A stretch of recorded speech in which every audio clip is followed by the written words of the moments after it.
Okay. So we were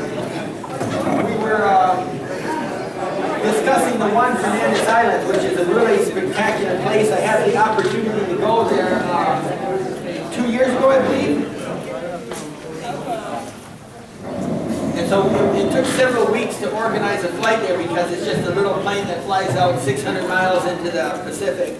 And these little islands are famed because of a book by, let's see, his name was Dufresne? Daniel Defoe. Defoe, yes. He wrote the book of Robinson Crusoe. And so they're known as the Robinson Crusoe Islands. And so particularly interesting story about islands is the endemism on them. And in this particular island chain, there's some of the most amazing plant developments that have evolved. And it's in particular great peril. So here it is flying in to land on the island here. And this is, we landed on the other side of that hill there, and then there's a little trail which you can see kind of meandering up, and then it gets to this point here. It's about 17 kilometers to get from the airport to walk to the village. Otherwise, there's a ferry that goes the other way, but I wanted to experience the village, or experience the island, so I got off the plane and I hiked up the trail.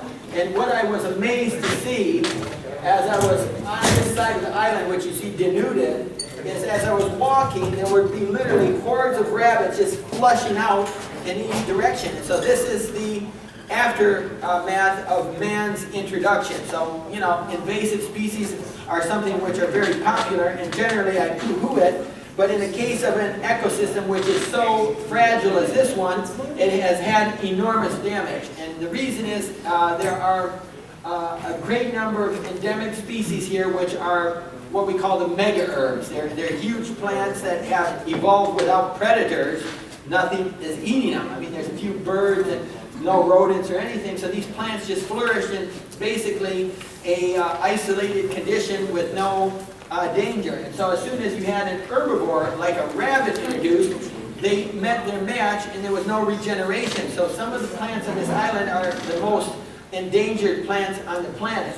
They're called the Dendroceras. And we'll get to them. This is Dendroceras littoralis, which is called Robinson Crusoe cabbage. It is in the dandelion family, the Compositaceae, but it is completely edible. So hence the rabbits don't let any regeneration. They produce tons and tons and tons of seeds, just like a dandelion would, that grow, but as soon as they hit the ground and germinate, the rabbits clean them up. So there is no regeneration. So there's 11 species of Dendroceras in the island, and some of them are now known from only one plant. And in 1980, Dendroceras littoralis was down to 2 plants. Now, it explains a part. I mean, a lady just asked me one of my goals. One of my goals is to demonstrate the fallacies of so many of the perspectives of conservation. I've done things around the world which are clandestine, perhaps, and I also have done things which are not regular protocol. I've collected endangered species because my opinion is that putting a fence around something is not protecting it. In the event that most of these plants are not being hoisted out of their environments by people, but rather are being destroyed by people who don't value them or even understand that they're there or even have a concept of it. In this case, it's animals. And so I ended up having a meeting because this is basically a national park, the Robinson Crusoe Island. And the director, you can move to the next picture, here's eating the leaf on the thing. So it's a protected plant. And I asked the director, I said, well, why aren't people eating it? He says, well, it's protected. I mean, this thing grows like a giant lettuce. And you just plant it and it just grows like crazy. The only reason it's not growing back is because the rabbits are eating it. So if you start growing it in gardens, you'll have them all over the place. So I told him, I said, you know, I appreciate that you have this and you have your botanical garden here of the little forestry department and you're germinating. Well, first of all, if they were horticulturists, if they're trying to live on their cultivation techniques, they'd all die and be buried by now because they can't germinate anything. They were telling me all kinds of plants that they had tried to plant and they didn't get any germination. Well, I took seeds and I sent them to New Zealand because that's where I found out about this plant. There's this group of guys down there called Texture Plants. They're 2 brothers and a super genius Harley driver who knows everything about botanical explorers around the world for the last 3 centuries. And they had this plant growing in their greenhouses to profusion because they think it's a beautiful ornamental plant. In fact, they had 3,000 of them growing in their greenhouse for one season's seed production. So I told him, I said, how many plants do you have on the island? He says, I think we have about 17 right now. And I said, well, I know a greenhouse in New Zealand that has 3,000 of them. And he just sat there and his mouth was open. I said, do you understand what this is? This is a giant dandelion.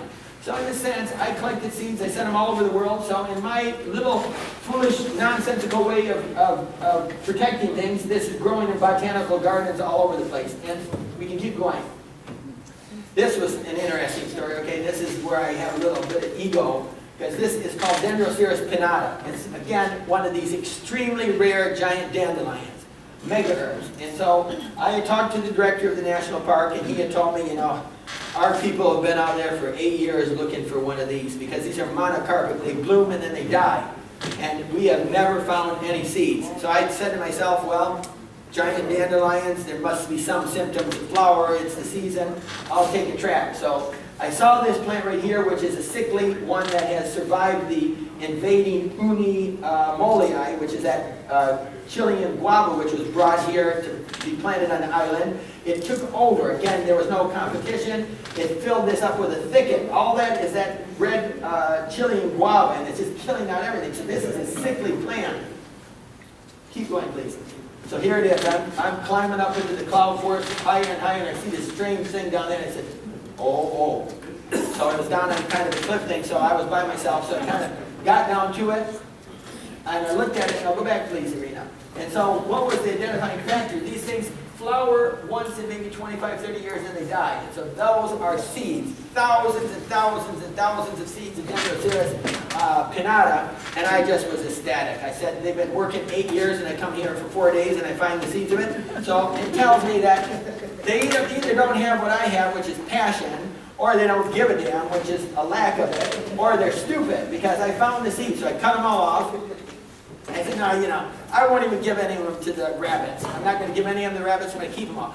So I ended up making friends with one of the park rangers, and before I boarded my plane to fly out, I gave him a paper bag. I said, give this to the director. I had taken about a third of the seeds, because I figured he wouldn't germinate very well anyway, and then maybe 3 or 4 plants, and I gave him, I said, and he said, well, what am I supposed to tell him? I said, tell him you found them. He says, hey, that's a good idea.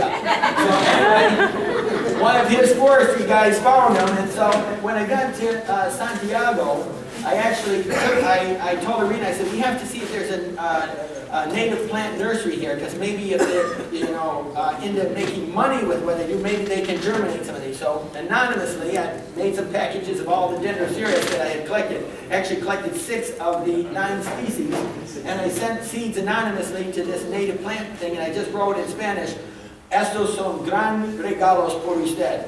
Un amador de natura. And so that's what I wrote. So if I get to that greenhouse and see this guy just loaded with these plants, I'm going to say, yeah. This plant, man, is just one example. This is Gunera peltata, spectacular, endemic only to the Robinson Crusoe Islands. This is Gunera bracteata. This right here is Okagavia elegans, another endemic. It's in the pineapple family, related to another Okagavia fasciata, and the natives called it wild garlic, because they look like garlic cloves. They don't taste anything like garlic, but you eat them kind of like a fruiting body, bromelium. And this is the scenery there. This is leaving the island. Okay, now we're back to the Atacama Desert, and this is about semi-desert plants. So this right here is Prosopis, probably Prosopis chilensis. The locals didn't know about it, but an immigrant from Bolivia did, and so she collects all these mesquite pods, grinds them up, and it makes a Fairness banana-flavored flour. Because it's known as, this cultivar here is said to taste like bananas, and it surely does. And here's, again, a case of the French lady coming and reviving an ancient tradition, but only putting it into ice cream, which was now a big hit with all the people coming there. This is Prosopis alba, another Chilean species. The Atacama Desert, this is showing that we can grow food in even the most inhospitable of regions. You can't get worse than 4,300 meters in a desert. So this is Mehuanopsis, producing edible fruits, and actually you can cook and eat the stems just like the apuntia. I was talking to Guillermo about the nopal. Well, this is a high altitude desert nopal. There's some of the fruits from it. And this is some of the other scenery along the Atacama coast, going into some of the regions in the north. Some of we have what's called a disparity of humidity now, and a lot of the plants which were relying only on fog are dying out. Keep going. And these are the copiapoas, which are along the Atacama coast. And this right here is most likely a, what the hell is this? This is a, what now? It's not an ichneumon, it's not a pineapple, it is, It's a bromelia. is it, it's not puya. Oh hell, I'm sorry. I'm gonna keep going. These right here are beautiful. My daughter's holding a, Pinioceras. This is down in Oaxaca along the Pacific coast, and you can see the big fruits, which are wild fruits, so a little bit of selection and breeding will make a palatable, delicious fruit. Here's more of them, okay, and going through there's another Pinioceras. These are little plants growing at Box Nursery in Tucson, or Phoenix, Arizona, or Tucson, Arizona. Tucson. And this is Sabia parvifolia, which looks like a giant rhinoceros tree. Produces edible tuberous swellings in its root. The leaves are edible and then the seeds are edible. This is in Oaxaca, Mexico. These are Pelioceras plants in Oaxaca. And then the giant pharaoh cactus. Of course, no one takes care of these, but just for fun, a little bit of tribute to the Chinese. There's one called Echinocactus grusonii, the giant golden barrel cactus. And Mexico basically destroyed it when they made a dam called the Zimapan Dam. Turns out that the Chinese, among others, love them and produce hundreds of millions of plants a year. So although it's almost extinct in nature, it still has grown there, which is enough of a reason to substantiate my story for this one. This pharaoh cactus here has been predated on by candy makers for probably hundreds of years in Mexico, because they take these, peel them like a giant watermelon rind, and then they pickle it in sugar, and then turn it into a kind of cactus candy, a rather destructive thing, but we shouldn't consider it so destructive if they would just do a little propagating, because you can grow a big cactus with a little bit of water and irrigation. You can pump them up in 6, 7, 8 years, you can have a big cactus. The Chinese know this, they do this by the millions and millions with Grussonia, with Echinocactus grussonia. Here's the fruits of that Echinocactus.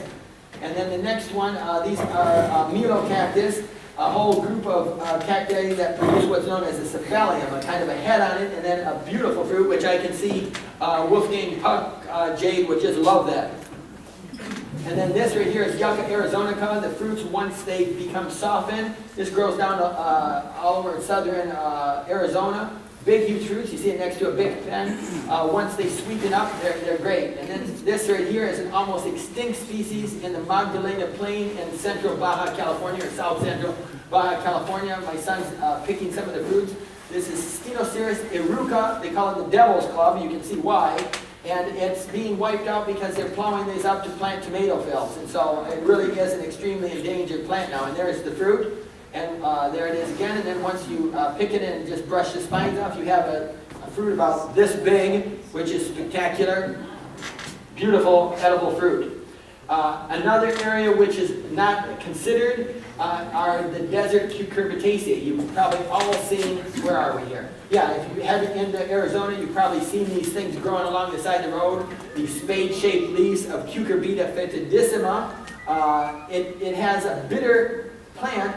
But what I'm thinking about, Ron, is using it as a rootstock for other cucurbits, because this thing produces a rootstock which is perennial, extremely disease resistant, and needless to say, growing in deserts. And so if you can have a rootstock just like Dove Pasternak did with the Ziziphus, that desert jujube, you can really have some amazing things. Completely disease-free plants, another one of these type of cucurbits that grows in the deserts.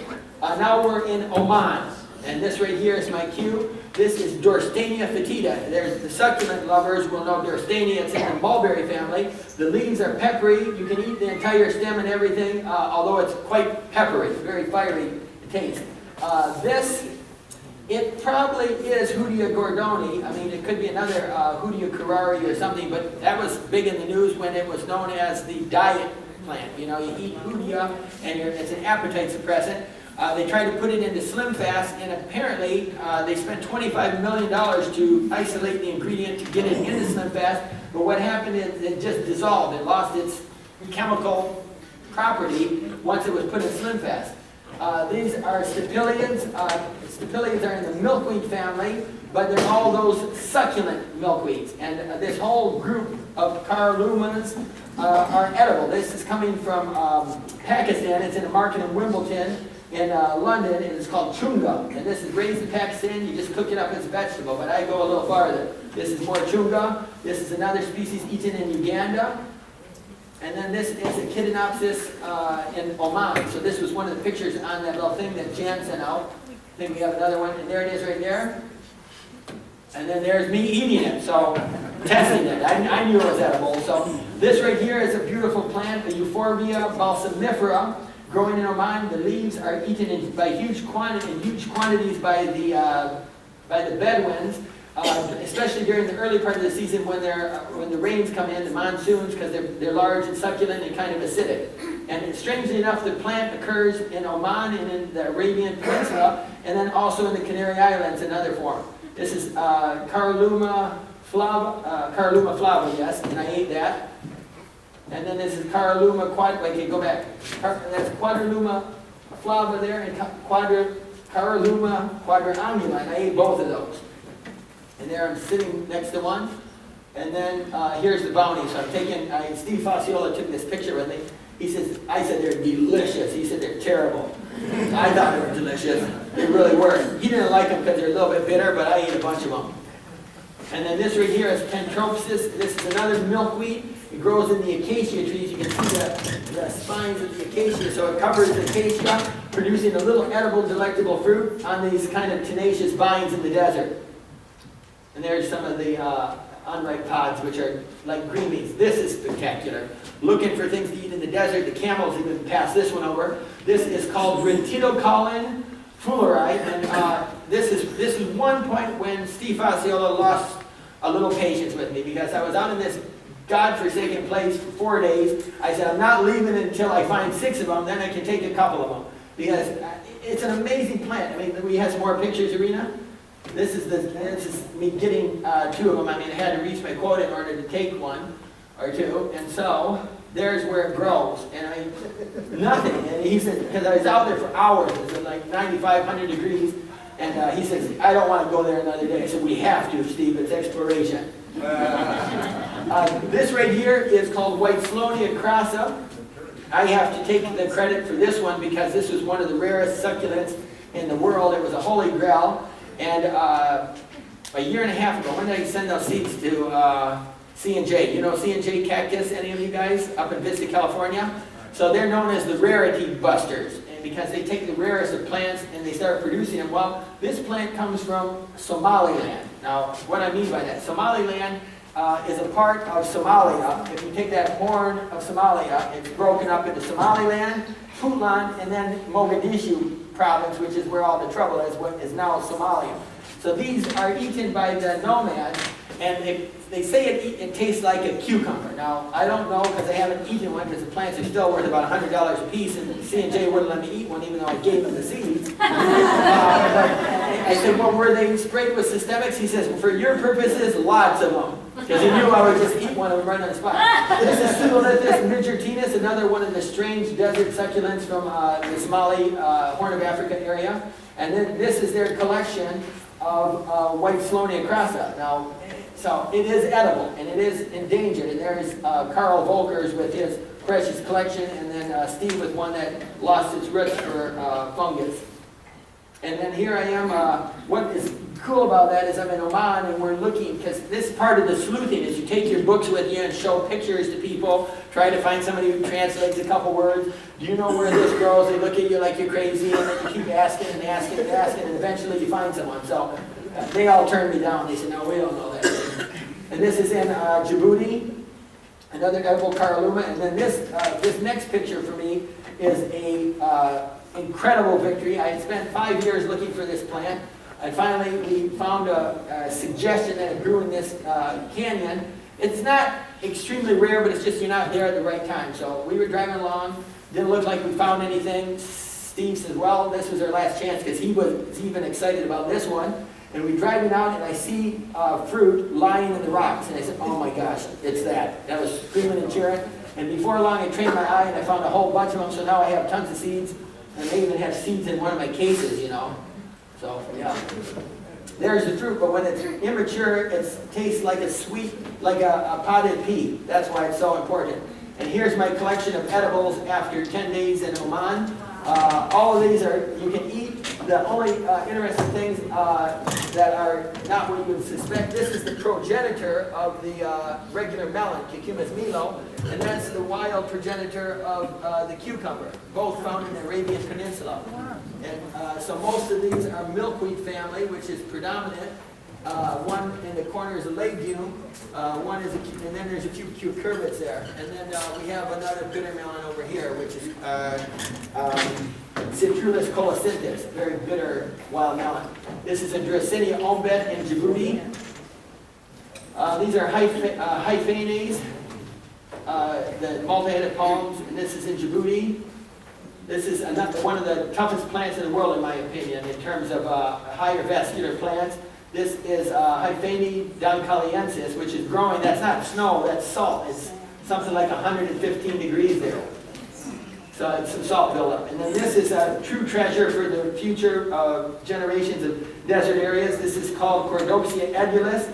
I looked for years to try to find plants of it, and guess where they grow? They grow in, do I tell them where it grows? It grows in, what's it called, Arena? I don't remember. The crater. It grows in the crater in Honolulu. In the botanic garden there. And so, I won't tell you the fruiting season, but it has to get the seed and plant it in a dry area and leave it there because it sends down a sinker root, and it's an edible nut which is as delicious as a macadamia, which is almost extinct in Somalia. It's extremely rare. That's the same picture. It's just What's the name of that nut? Cordoxia. I told you about that one before. Cordoxia edulis. Corduxia. Okay? E-A-U. Yeah, Cordoxia. This is just an aloe-inermis.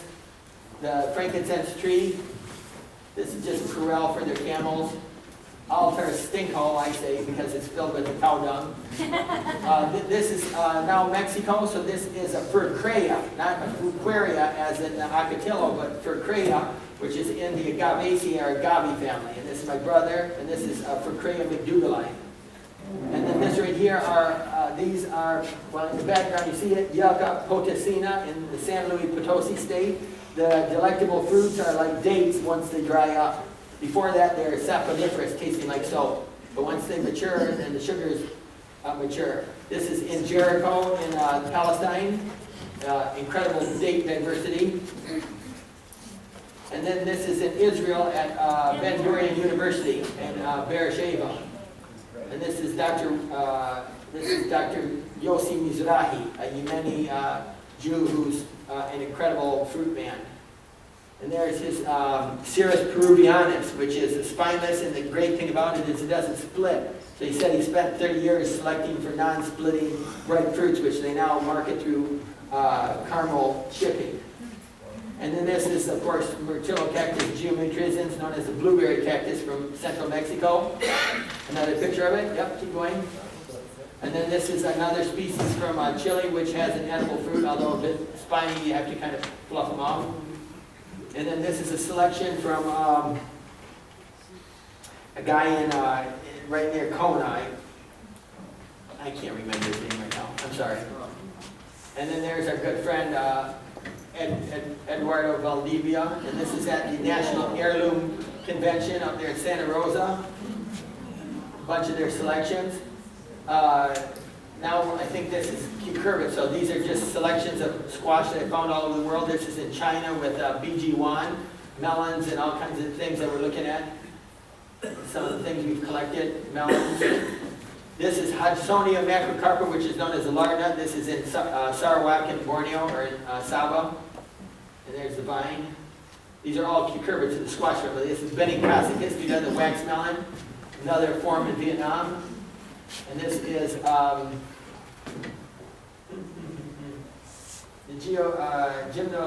Gymnopetalum chinensis. It's a little edible cucurbit growing in the jungles of, and then just some art for aesthetics.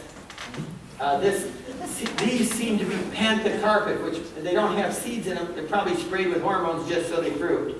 That's how they're doing a lot of these fruits nowadays. So you get tomatoes that are seedless and you get melons that are seedless because they've been sprayed with hormones so that they set fruit. They're tricked into believing that they're pollinated. And then this is a friend of mine. His name is Anpetu Ohan Chesney, a spectacular champion of saving biodiversity and heirloom seeds. He lives in Colorado. This is Arena in Romania at a little roadside stand. This is a spectacular melon up in Oakland, California. There used to be a guy from Iran known as Parj. Have you ever heard of Parj produce?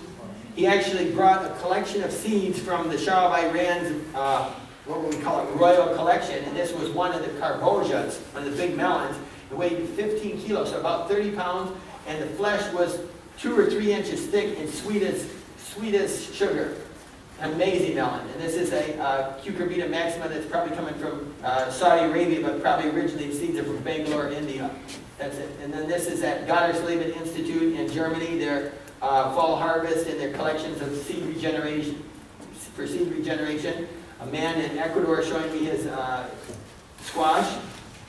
Collections in Japan of unique and artistic watermelons that they'll pay as much as, this was $150, that was only $18, and those little ones were up to $200. Perfection we're looking for here. And this is at the Tranzault, Tranzault, is a town in central France where they have a huge squash festival. Every October, and that was amazing to go there. And then just more art for your pleasure. More art for your pleasure. And then this is a Hubbard squash that I call a brain squash that we found down in southern Chile. This is in Dominican Republic. This is the Shishigatani from Kyoto, Japan. And here we're looking at not such prize winners, but then the next one is a prize winner. $15 for that little one. And there's my daughter, and we're getting some for seeds. There it is right there, and then cut. So they use this in traditional Kyoto cuisine. Okay, let's go through these quickly then. I'll just stop for a second. This is in central Baja California, my son with a Cucurbita moschata, one of the hot weather squash. And then this is at Jim West's tropical fruit ranch down in Ecuador. It's called a posada. We don't know what species, but it is in the cucumber family. It's an edible fruit. And then this thing is called, melocotone. This is Sicana odorifera, and they can cook it and eat it like a sweet potato, but it's rather insipid, but it smells spectacular. More squash, more, and now we're into other cucurbits. So this is Mamordica, Mamordica dioica, and this is the Tinda gourd. And then this is another type. These were all bought at an Indian market in London to show the diversity. And then this is a wild species of Cyclanthera, unidentified, all edible. I've eaten them. And then this is in the agave family. This is called Besch corneria. Besch corneria, you can eat the flowers on them. And then this is something called Matlia, which is in the, it's from Mexico. Those were all Mexican things. This is a type of milkweed as well that you can eat the pod when it's green. And then now we're into all kinds of little nut pines. This is Pinus johannes. Keep going through here. This is Pinus pinciana, which is the Mexican weeping blue pine. And then this is Pinus maximartinense, the largest stone pine nut in the world. And it grows down in a little place in Zacatecas, Mexico. Spectacular plant. Huge pinings. And then we're on an expedition here in Mexico looking for Besch cornerias. And this is a type of nolina. And then there's lots of palms with edible fruits in Mexico, the brahillas being a group of them. Now we're in New Caledonia. These are araucarias. You can actually eat the nuts in araucarias. And these are all the primitive pines, that remnant conifers or pines all over New Caledonia. It's like the land that time forgot, because there's species that are found nowhere else on Earth, and are some of the rarest as well. Just the forest of New Caledonia, the remnant forest. This is called Aurucaria lobenfelsi. It grows on one mountain there in New Caledonia. Spectacular. This little aquatic conifer is called Retrophyllum minus, and it grows actually, they call it the bois bouchon in French, which means the corkwood, and it only is found in a very, very limited area. It's one of the rarest conifers in the world. And then the rarest conifer in the world, some could argue, would be this one, which is Dacrydium juliani, and this is exceedingly rare. Only grows in like 5 or 10 little areas like that. And then these are agathis fruits. And they're agathis cones, and I'm up there harvesting some. You can eat the edible nuts. And now ficus species, figs in the jungle in New Caledonia. And this is one called Ficus new caledonica, that my brother tells me is delicious. There's another one, beautiful spotted one. And then this is a Drapophyllum with my daughter. And then up in the jungles of Mount Pani, this is our little camping scene here. It's just very, very amazing world. And then all kinds of rare pandanus. We're going through pretty quick here. And this is one of the tragedies. What happened to me there is this was not a wasp. I get that as well, but this is poisonous plant. So I got some poisonous plant sap on my face, and I looked like this for 5 days, so at least people were laughing. That right there is definitely, there's a few rare palms in the world. This is one of them. It's only known from 10 trees, and this guy right here, his name is Giulio, he discovered it. And this is just kind of a story about scientific arrogance, because I mean, his tribe has lived there for centuries in this area. And he told his grandfather about it. His grandfather told him that the little jungle people danced on that little round thing with the disc around the base. And that tree is called the Boixium macrocarpum. The French scientific organization published a report that the seeds do not germinate, because they had tried to germinate them and they wouldn't germinate, and one germinated and then it died. So it said the reason this plant is so rare is because it just doesn't germinate. Well, it is true that it doesn't germinate, but they didn't decide or know why it didn't germinate. So the story, which is kind of funny, is, okay, I got a bunch of seeds of this thing, and so I got them around the world. And what happens is a guy in Spain reports to the guy who got the seeds for him. He says they germinate in 2 days. He says you just need to know how to do it. And so what it has an operculum over the embryo. And this guy, who was very creative, decided that if you abraded the coat and then you picked off that operculum, that kind of door over the embryo, it would get water and it would germinate. And sure as hell enough, they germinated them in 2 or 3 days. The embryo just went wild. So this is just more proof of scientific hogwash when people don't have some type of intuition about nature. And so now they're growing them. And this is a Pandanus bernardiana up in the jungles of New Caledonia, and this is a unique experience. This one will make you laugh. So I hired a guide, and he said he had horses. So I thought, okay, well, it's 20 kilometers we're going to go. It's about 12 miles up the mountain, so it may be nice to have a horse. So what he does is he gets on the damn horse, and he has a bunch of dogs, and he says, okay, follow me. So sure enough, I had my bag and followed this guy. And it was a blind horse to top it off. Half blind. And so here we have more pandemic species up in the trees like little elves. And then here's a beautiful fig. This is a velvety red giant fig called Ficus harbophyra. And it's absolutely spectacular, delicious, kind of clovey tasting. And then one of the rubus species, which seems to be good breeding potential for its looks. I mean, get some flavor in it.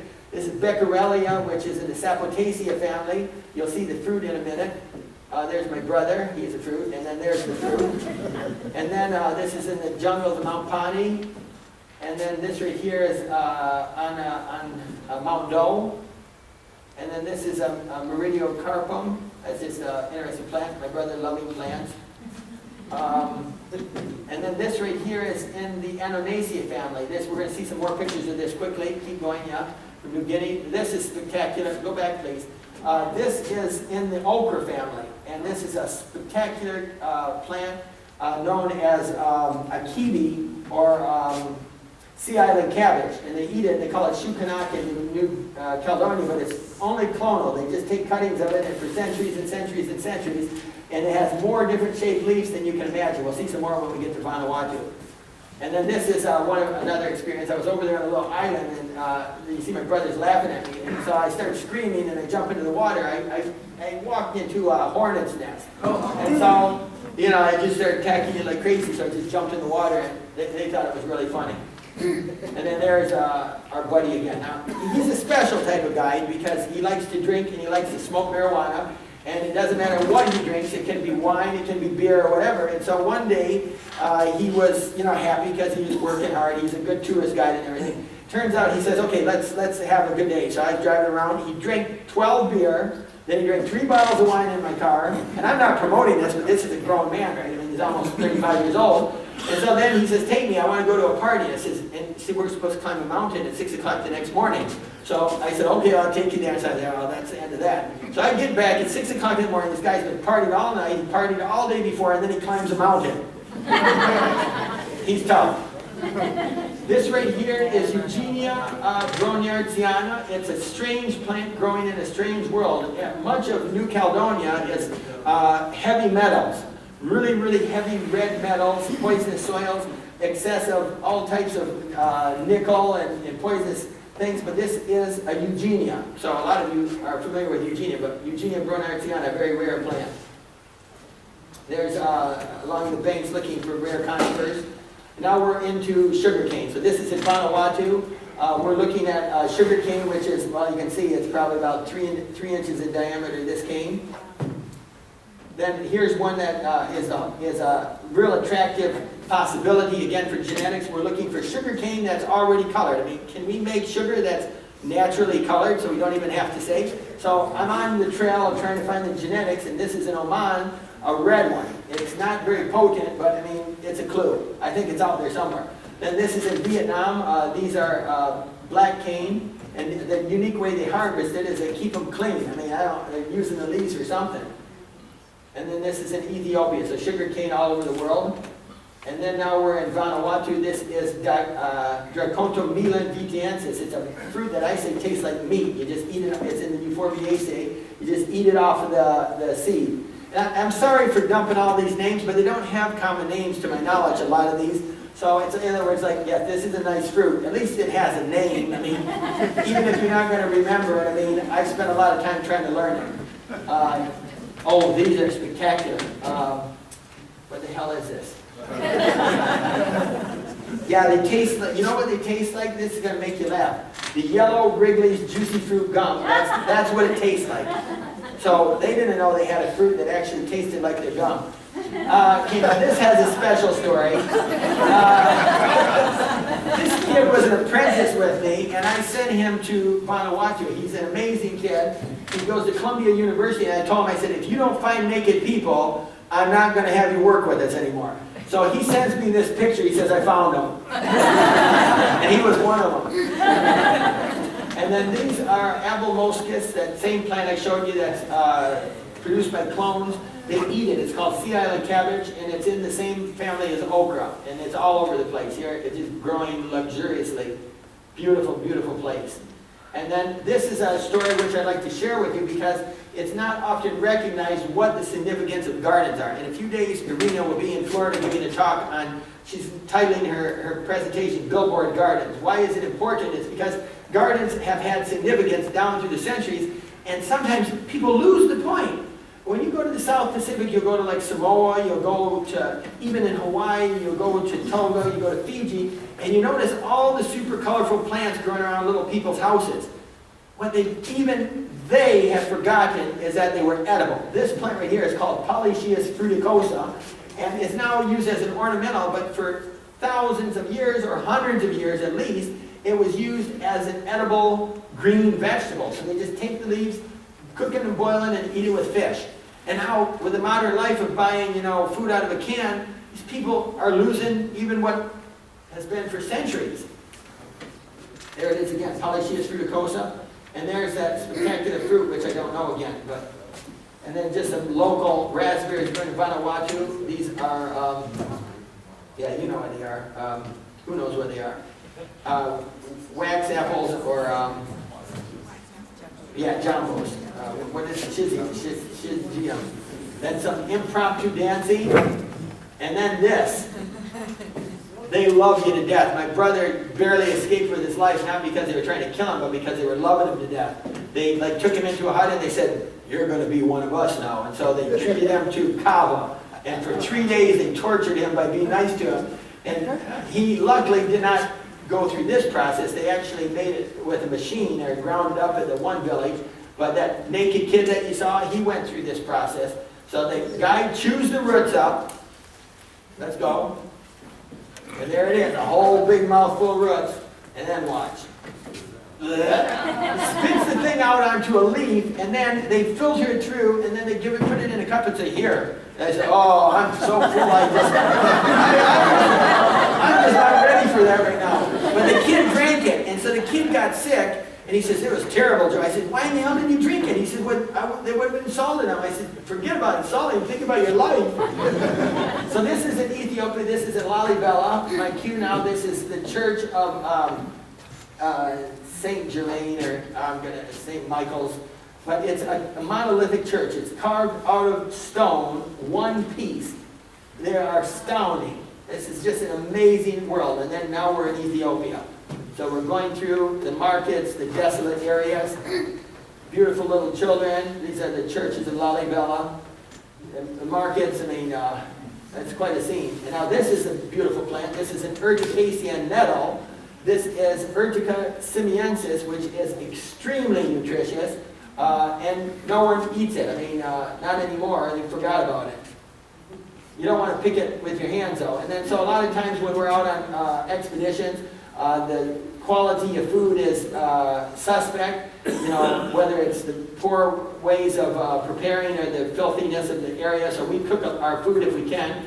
And here Alicia's cooking food, and then we got a hotel, and of course in Ethiopia they don't change the bedspread. So we said, "Could you please give us a new one?" And they were so cordial, and they brought us a new one. And so my daughter laid one way, I laid the other way, because some of these places we have no choice, you know, she can't go anywhere else.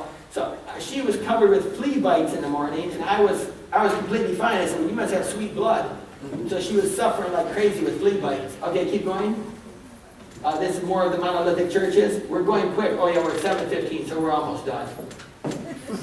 This is record for all of us. 900 pictures. This is just the transport, what kind of thrills there are. Sitting on the back of trucks. This is a brick truck, little kids.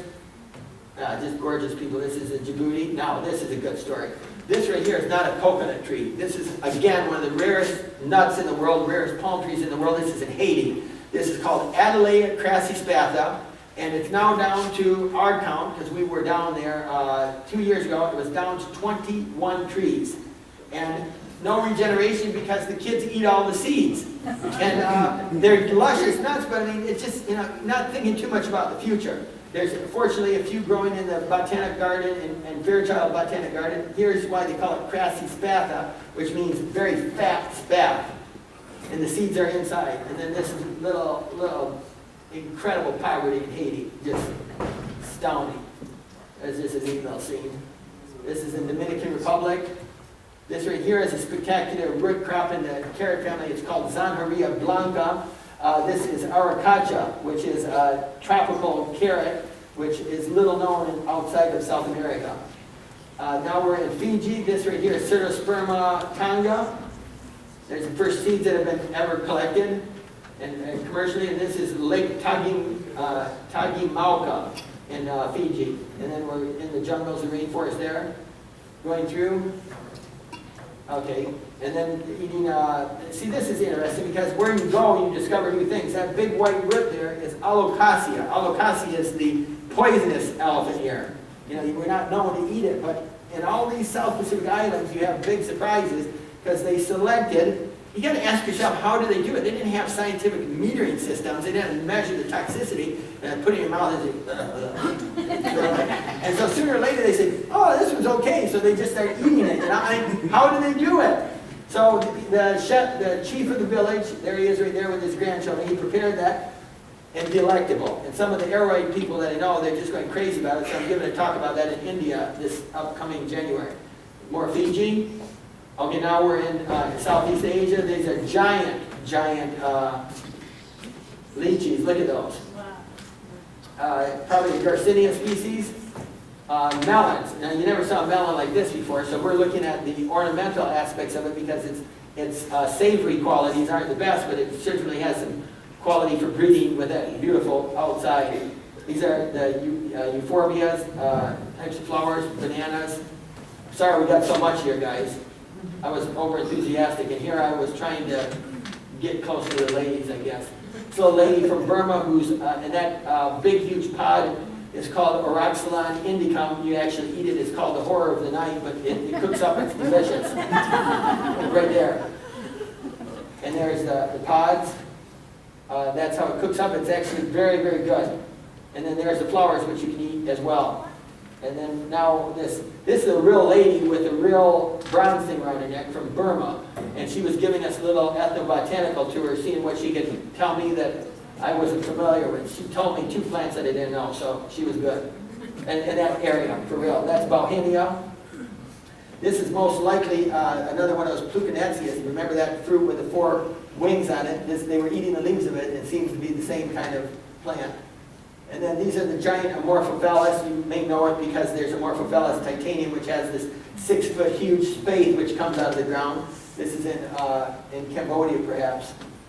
And those are, what is this? Okay, I'm sorry. Santols, yeah, they're Santols. They're just squash. Okay, yes, keep going here because there's some exciting parts here. Just go through the pictures arena, and then, okay, this was an interesting one. So sometimes I'm so stumped by what something is, it takes me weeks or months to try to figure it out. And so when I found these plants, these fruits being offered in North Vietnam, and then I found them in Laos as well, they cut them up and they're kind of soury.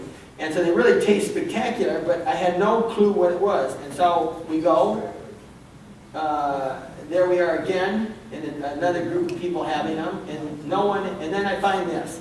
So we can at least find out what the flower looks like, and finally I tracked it down. It's Amalocalyx unanensis, and it's an edible milkweed family. This right here is a really cool thing. I'm carrying this little guy here was carrying on his neck, and he's like a lot stronger than I am. He probably weighs 50, 60 pounds. And so that right there is called lot, which is Piper ambrosioides, which is an amazing spice that none of the chefs have. And they cut the root and then they put it into the soup. And it's like a peppery, but not a peppery that I can describe. It's amazing. And then there's that horror of the night plant, Bignoniaceae, and then some scenery in Laos and the jungle markets. Go back to that. That's a stupid story. So we're in a little tiny village, and the guy at the hotel, I mean, there's nothing there. We said, when is the market? He said, at 4 in the morning. I said, 4 in the morning? Why do people go to the market at 4 o'clock in the morning? I didn't believe him. So sure enough, he comes and knock on the door, and he says, you got to go down to the market. So we get up, and my daughter was not happy at all. So we go down there, and everyone is alive and well, and they're selling all their stuff at 4 o'clock in the morning. By 7, it was closed, and they were gone. They went back to the fields. That was the reason. And there's what we got there. So amazing stuff. Joe? Yeah. Let me just mention a few things. We have to be out of here in about 7 minutes or so. So I think we should continue tomorrow morning. 4 o'clock. Anyhow, I'm going to ask everybody, when you leave, we have to clear up this room, and the chairs have to be out of here. So if you would drag your own chair over to that door over there when we finish, then Joe can continue another 5 minutes or so. But if everybody can drag their chair over, it'll facilitate, somebody can start stacking them and so forth. Also, I was going to mention that, Steve, would you stand up? Hey, Steve! He survived! There's really Steve Jonah, the author of Cornucopia, which is a book everybody that's a plant nut should have.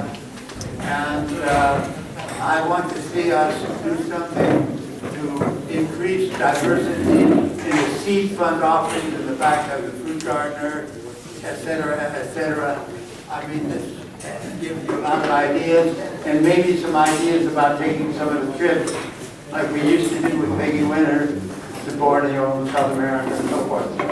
Anyhow, Joe can continue on for 5 minutes.